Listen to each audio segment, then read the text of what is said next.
5 seconds to go.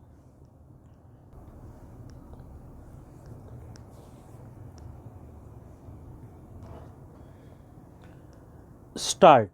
Sir, with regard to the family planning program of the government of India, it is true that our government and our country have been perhaps the pioneers in respect of taking advantage of the World Health Organization expertise and assistance in regard to family planning program, and that in the last several years one cannot ignore some of the good sides of the achievements of the family planning program.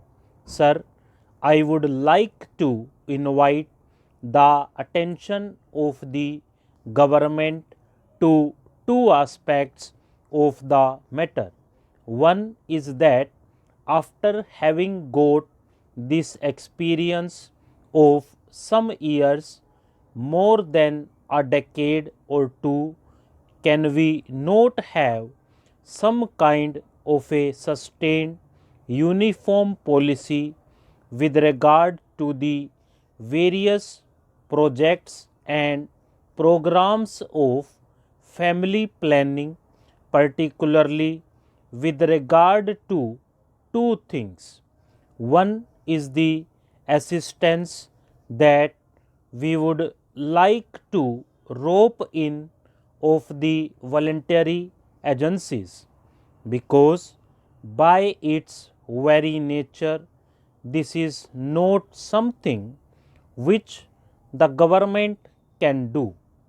Government can spend money, government can give encouragement, but basically it is a question of educating the people, educating the illiterate, and educating the people in the countryside, and also taking the maximum possible help from the voluntary social institutions in which a large number of women organizations are also doing a lot of good work.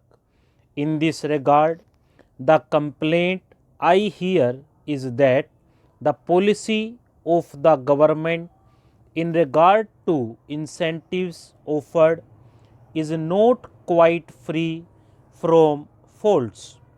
Every now and then, different kinds of incentives are tagged on while attracting more people. Then, those incentives are not maintained for a particular period of time, so that certain incentives are withdrawn and certain new incentives are given.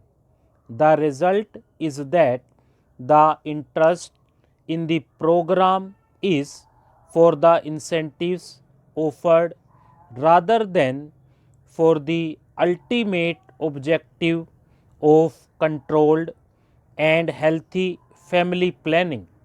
I would therefore request the government to ensure that the family planning program has a certain sustained outlook, that the incentives are well thought out, and that there is no change every now and then in regard to this or that incentive. Then this should be free from one very serious error. This is not only an error, I would say it is a criminal thing. In the name of operations, a large number of old people, children, and boys are also booked into the whole thing because they get some extra financial incentive. Now I come to demand about the freedom fighters. I endorse very warmly many of the points which my honorable friend made when he talked about genuine and bogus freedom fighters. In fact, the government of India themselves, in various replies in the past in this august house, have told us about how many bogus cases were also found out. Here we must remember that to some extent we, the elected members of state legislature and parliament, are also responsible for giving false information or false certificates.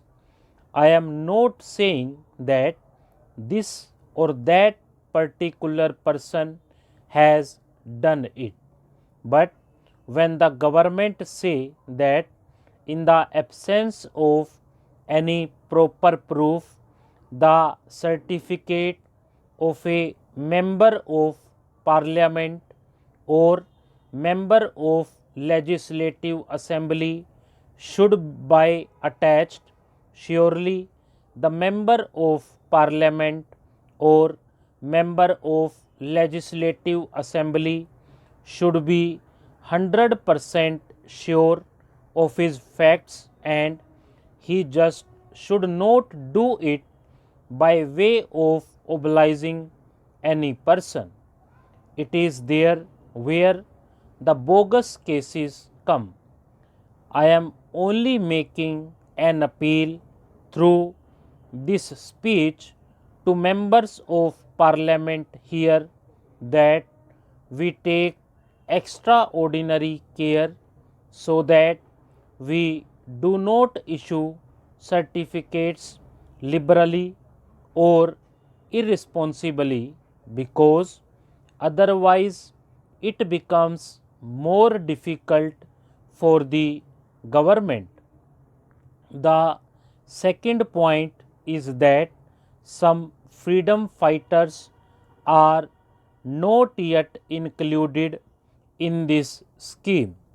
I do not know whether the minister has ready information at hand in this regard. There is also the project of old freedom fighters' homes.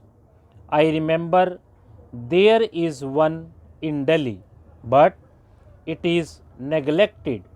Some of the old freedom fighters who are living in Delhi are staying in this house.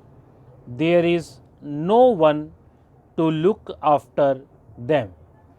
They are not given proper food, proper drinking water, hot water for bath, and so on.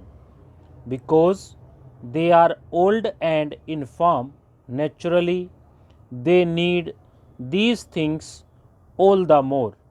Therefore, I would like the government to take particular care of these old freedom fighters' homes.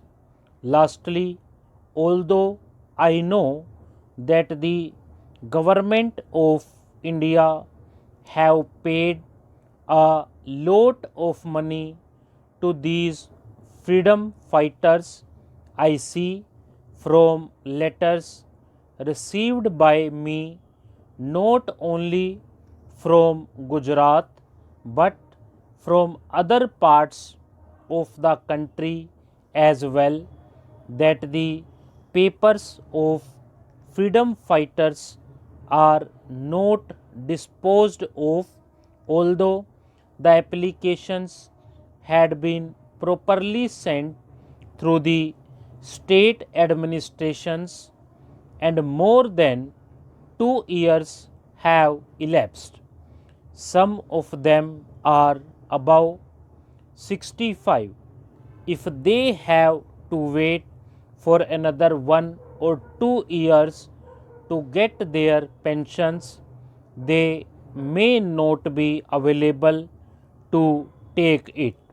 We are prepared to give some additional grants if the minister wants it that way for them.